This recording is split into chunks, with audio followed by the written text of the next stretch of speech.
Tech Gumbo back on your radio here on Talk 107.3 FM WBRP. I am Darren Gaucher. Glad to be with you for another Saturday afternoon of technology news and Hazarai. Joining us is Haggai Davis, as usual, Gulf South Technology Solutions. Love being here, 225-216-2169, gulfsouthtech.com. Two things we need to mention. One, you're giving away that copy of Microsoft Office 2013. That's right. Just go on over to Facebook on your page, which is Gulf South Tech. All right, facebook.com/Gulf South Tech, and post the keyword Windows. Windows. Okay. And you just might walk away with a copy of Microsoft Office 2013, which has an actual retail price of $400. All right. Wow. I wish I were eligible for that, but employees of Guarantee Broadcasting not eligible. So why not win? Because I can't. And the other thing that you've got is this MEC. The Microsoft Experience Center. We have the customer immersion lab once a month for the first 6 months of the year. Go to our website at gulfsouthtech.com/MEC and you can register. It's a hands-on lab. It's about 2 hours, totally free, no obligation. You'll learn a lot more about Windows and Office 365. Okay. Good luck, everybody. Check it out. A few years back, long before we even knew what high def was and what tablets could do for us, there were very few tech innovators here in Baton Rouge, but one name stuck out and continues to stick out, and that's Sparkhound. That's right. We have a guest here in the studio. Dave Baxter, longtime friend from Sparkhound, is here. Dave, you're going to tell us a little bit about Sparkhound and then a lot of cool things going on. Tell us who is Sparkhound and what's going on over there. Sure. So Sparkhound has been around since 1998. Started off, surprisingly enough, as a company named Del Rio Technologies. I remember Del Rio Technologies. There's very few people, and you're the only person old enough in this room other than me to remember that. But we had an employee contest in about 2000 to rename the company. It didn't. It sounded like a Mexican restaurant. Exactly. It didn't really say what we were. Okay. It didn't give that feel and that vibe that Sean Usher, who's our president, really wanted it to have.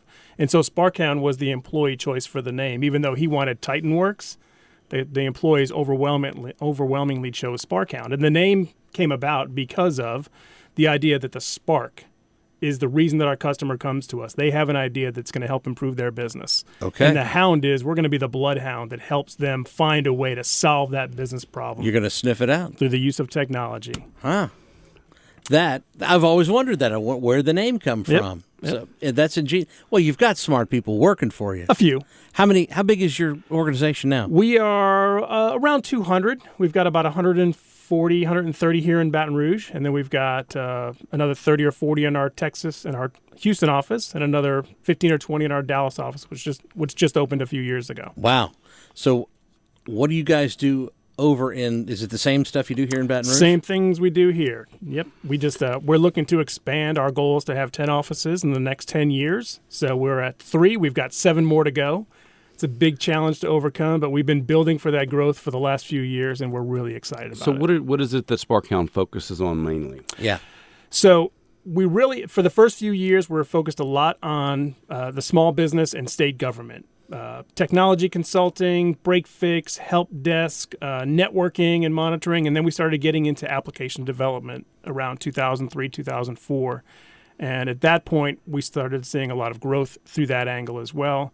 And then when Microsoft introduced SharePoint in 2006, well, when the better version of it came out in 2006 for SharePoint 2007, that really helped our company explode. That became one of the cornerstones of our growth for our company. And what that made us do was develop a business consulting practice. Okay. Because a lot of reasons people put intranets in is to help collaborate and communicate across their business and also with their customers. So there's an internal aspect of it and there's an external aspect of it. So you need to have people on board that understand the business value of using something like SharePoint so that we can take that and then mold that into an intranet solution or an extranet solution that really works for their business. So, might I understand, you compete with Haggai? No, not really. No. We're in different businesses. Okay. We used to compete with him years ago, but we've gotten away from doing a really good job servicing the small business customer and being kind of their over. We own your IT. That's a thing that Gulf South does. That's the business we're not good at anymore. Okay. Because we've changed our focus. We're really more into the enterprise and mid-market size and working in the application development side, the SharePoint side. The cloud has become a large portion of our business. And people hear the cloud, and it's kind of this nebulous term that's out there. We've had that very discussion. Right. And so a lot of our customers now are moving away from having on-site IT to pushing that up to the cloud. And so what's the difference between your cloud and Haggai's cloud? We both use the Microsoft Cloud. Okay. But where Sparkhound will focus on the much larger clients, the 2 to 3, 400, 5,000 employees, whereas we're more in the small, medium-sized business.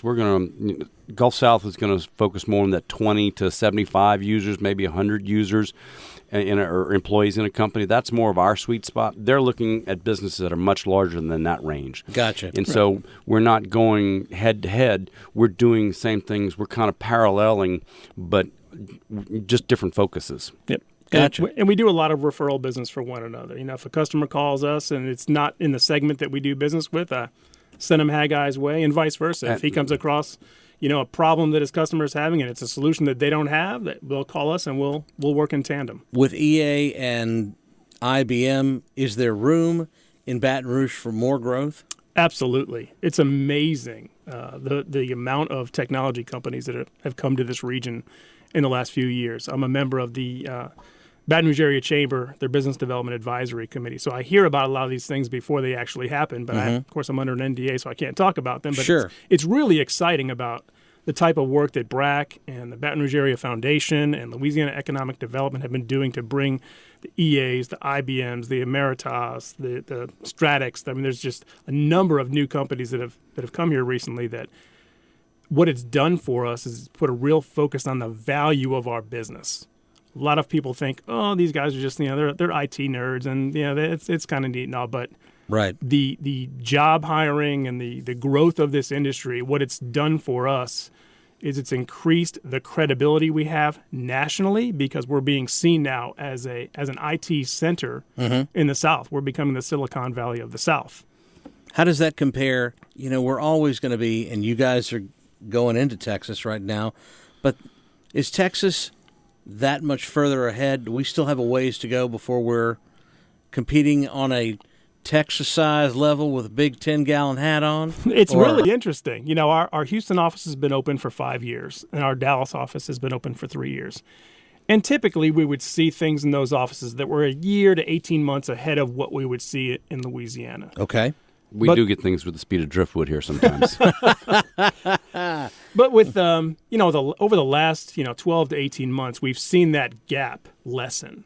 Companies are much more attuned to what's going on in their markets. Gotcha. And because they want to be competitive, and a lot of Louisiana companies now are very competitive in the international market, they've got to stay on top of their technology needs. So they're keeping up. And a lot of our customers here have offices in Houston with the oil and gas area. There's a lot of cross-breeding that goes on between the offices. So we're seeing things now sooner here than we've ever seen before. That's very encouraging. So over the past year, what are some of the things that Sparkhound's seeing that's trending? So certainly, as you mentioned earlier, the cloud has been one of the things that all of our customers are now asking about. And again, it's this, what is the cloud? And the cloud can mean various things. There's public cloud, which means you're going to use someone else's infrastructure, like it's Amazon Web Services, and people think of Amazon as the booksellers or where you go to order your toilet paper and get Prime and have all that good stuff. But they were the innovators. I told you I used Depends. We'll make sure we get you a box order. Appreciate that. Thank you. But they were really the first company to say, hey, we've built up all this massive compute power. We don't use all of it. Right. Let's sell some of it and see if anybody buys. And lo and behold, Jeff Bezos and his wonderful idea, although his Fire Phone has not exactly been a wonderful idea. That was a bomb this year. That was a bomb? Yeah. It's really turned into a massive industry. And so, Microsoft has seen that with Azure, and we're a Microsoft partner, as is Gulf South, and we're taking advantage of just taking people's workloads. You don't really need to buy a new server to just do this one little thing. Put it up there, you pay a nominal fee per month, and when you're done with it, you just turn it off. let's put it this way. If you don't think it's credible, NASA just moved 65 servers onto the Amazon Web Service platform. Wow. Yeah. So if Amazon, if NASA thinks it's a good thing, then that ought to tell you. Well, they've got to do all that Muslim outreach. Kidding. Sure, and it's Netflix runs on top of Amazon as well. So That's hilarious considering they compete. yes. It is amazing. What started as, hey, we've got all this stuff, why don't we let people glom onto it, has now, I mean, they could conceivably spin that off into its own business. Sure. They're getting that big. And they're going to need that money to do the drone business. And we've had some customers that have moved their entire IT infrastructure to the cloud. We've only had one Wow. that's done it all. But what a lot of people now is they're moving specific workloads off, or they're moving archives off to the cloud, just testing it, because it's still a bit of an unknown, and how safe is it, and That's who the big owns my question. data, and there's a lot of Right. legal jargon you have to read, and there's compliance if you're a healthcare organization or a financial institution or yeah. oil and gas regulated corporation. So there's a lot of regulations that have to be taken into account. Dave Baxter, he's with Sparkhound, which is a great Baton Rouge success story. How do people get in touch with you if they want to employ their 5,000-person business to utilize your services? Give us a call at 225-216-1500 or go to www.sparkhound.com. Thanks so much for joining us. This is Tech Gumbo, brought to you by Gulf South Technology Solutions here on Talk 107.3 FM WBRP.